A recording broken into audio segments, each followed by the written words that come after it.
When I showed up at the dealership to pick up my car, they told me my salesperson quit. Some new guy would be handling things now. First thing he does, tells me I didn't pay enough and demands more money. The last guy was an idiot. Who sells a car for 300 grand cash? No wonder he got his ass chewed out and quit. You want the car? You're switching to a 5-year loan at 12% interest. I couldn't believe this guy was trying to shake me down. I already paid. We signed a contract. You're breaking it. He laughed. So what? We've got the car. No extra payment, no car. Simple as that. I actually smiled, pulled out my phone nice and slow. Walter, hold off on Paul Rowland's loan application. Sounds like his business is doing great. Guess he doesn't need our money anymore. Chapter 1. The salesperson just smirked at me. Oh, you're calling my boss by his first name? Give me a break. I don't care if you call God himself. You're not getting that car until you pay up. He slammed down a new contract he'd already prepared. Right here, black and white. 5 years, 12% interest. Sign it and drive away. I picked it up and flipped to the payment schedule. 300,000 principal. Nearly 180,000 in interest over 5 years. More than half what the car cost. That's almost 180 grand in interest. I said coldly. You're basically a loan shark. He crossed his arms and laughed. Loan shark? Do you know anything about the law? This is a legal contract. Everything's spelled out. We've been in business for years. Think we're scared of getting sued? He leaned in. Plus, my boss isn't just anybody in this town. Go ahead and sue. Let's see who can afford to drag it out longer. He tilted his head back. Contract's right there. You signing or not? Make up your mind. Suddenly, sirens wailed outside. His face dropped. You called the cops? I looked toward the door and ignored him. A young officer, Philip Warren, walked in with his team. What's going on here? Who called us? I kept my eyes on the salesperson. He forced a smile. Sorry you had to come all the way out here, Officer Warren. Just a little mix-up. This customer wants his car, but we're missing some paperwork. We were just working it out. Officer Warren cut him off. Working what out? Explain. Look, the salesperson said, pointing at me helplessly. This guy made a reservation but never signed anything to finalize the sale. Now he's demanding the car. We're in a tough spot too. I finally spoke up. Officer Warren, I paid 300,000 cash and signed a contract. Now the original salesperson's gone, and this guy won't honor it. He wants me to pay more or sign a new contract. 5-year loan at 12% interest. I pushed the new contract forward. The salesperson jumped in. Please, Officer Warren, investigate this fairly. We're an established business. Why would we do something like that? Chapter 2. His so-called cash payment contract doesn't exist. Officer Warren looked at me. You say there's a contract. Did you bring it? Yeah, I did. I pulled out the contract from my bag. The salesperson smirked. Officer Warren flipped to the signature page. His eyebrows knitted together. This only has your signature. No company stamp, no salesperson signature. My heart dropped. I grabbed the contract back. My signature was there, clear as day. But the second line? Completely blank. That's impossible, I said. I watched him sign it. The salesperson perked right up. See, Officer Warren? Like I said, we never signed anything. This contract's worthless. This guy's trying to scam us. It's all right there. What else is there to say? If you're gonna pull a scam, at least pick the right target. By now, everyone in the showroom was watching. He looks normal. Can't believe he'd do something like this. People will do anything these days to cheat you, right? He's trying to pull something since it's a different salesperson, but he got caught red-handed. The salesperson shrugged at Officer Warren, playing the victim. Officer, please set this straight. Isn't he just causing trouble here? At minimum, he's disrupting our business, right? Officer Warren looked at me seriously. What's your explanation, Mr. Lyons? You said they signed it, but there's no signature. I stared at that blank space, then caught the salesperson's smug look. Something clicked. Did they use disappearing ink? Looking at his grin, I tapped the blank spot. Okay,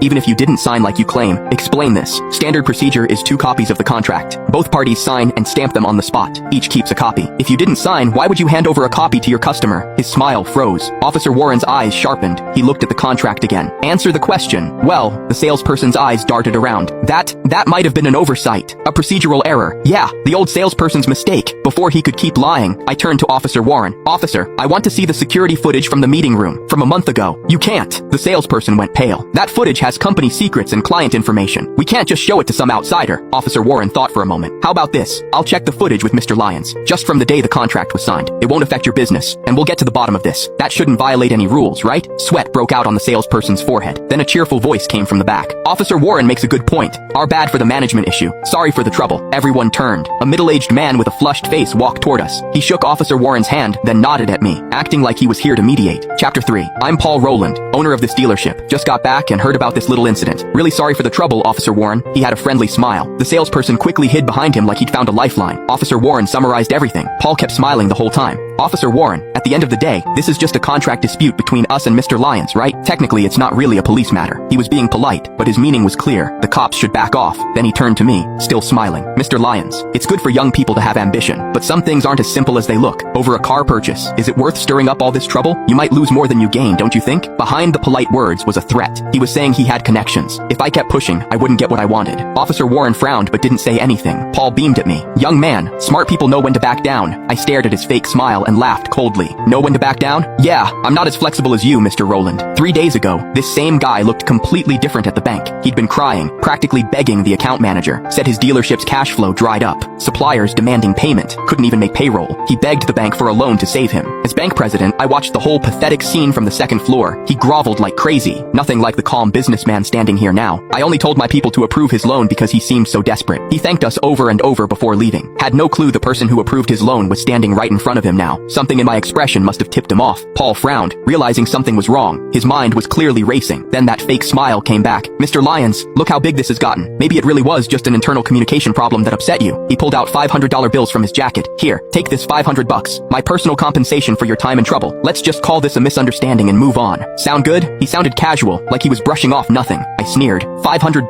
What am I, a beggar, Mr. Rowland? Officer Warren stepped forward. Mr. Lyons, since the evidence isn't on your side, maybe settle for now. Car purchase disputes are civil matters. You can take legal action, and I'll make sure to document everything that happened today. I glanced at Officer Warren. This young cop was going by the book, but also looking out for me. Out of respect, I nodded. All right, Officer Warren. Since you put it that way, seeing me soften, Paul relaxed. Now that's better. Harmony brings prosperity. Though, he signaled to the salesperson. Talk is cheap, Mr. Lyons. So sign a written statement that this matter ends here. After this, you'll never make any claims against my dealership, ever. Chapter 4. Mr. Rowland, that's going way too far, Officer Warren said, his face darkening. But Paul waved him off. Officer Warren, it's totally voluntary. If Mr. Lyons has nothing to hide, what's wrong with a written statement? The salesperson grabbed paper and a pen from the reception desk and handed them to me. I didn't take them. Instead, I looked around the desk and picked up an ordinary pen, one belonging to the dealership. I remembered they'd used this pen when we signed the original contract. I'll use this one. I wrote a statement and signed my name. I handed it to Paul with a smirk. Hold on to that. Paul carefully tucked it in his pocket and pushed the $500 at me. Here's your money. Drive safe, Mr. Lyons. Everyone was staring at my back. He did all that for $500? His act was so convincing. I thought he was somebody. But that's all? People these days are so shameless when it comes to money. The chatter wasn't loud, but I heard every word. I ignored them and turned to Officer Warren. Sorry for the trouble, Officer Warren. Officer Warren studied me, then glanced at Paul and the salesperson, both looking smug. Finally, he nodded. Since you two reached an agreement, I'll head out. If there are more issues, handle them legally. We watched the police cars drive off. The second they were gone, the salesperson showed his true colors. Hey, what are you still doing here? $500 not enough? Waiting for the cops to leave so you can squeeze us for more? You're dressed nice, but you're just a broke loser. Take your money and get lost. Paul went back to being arrogant too. He sipped his tea casually, not even looking up. Then the glass door burst open with a bang. 5 or 6 huge guys barged in, led by a bald man with a scar and a nasty look. The customers and salespeople watching immediately went quiet and backed away. Mr. Rowland, where's our money? The scarred man boomed. We didn't give you 3 days so you could sit here sipping tea like some big shot. I'll tear this place down if you don't pay up today. Paul went white. He jumped up. Larry, why'd you come in person? Didn't we agree on 2 more days?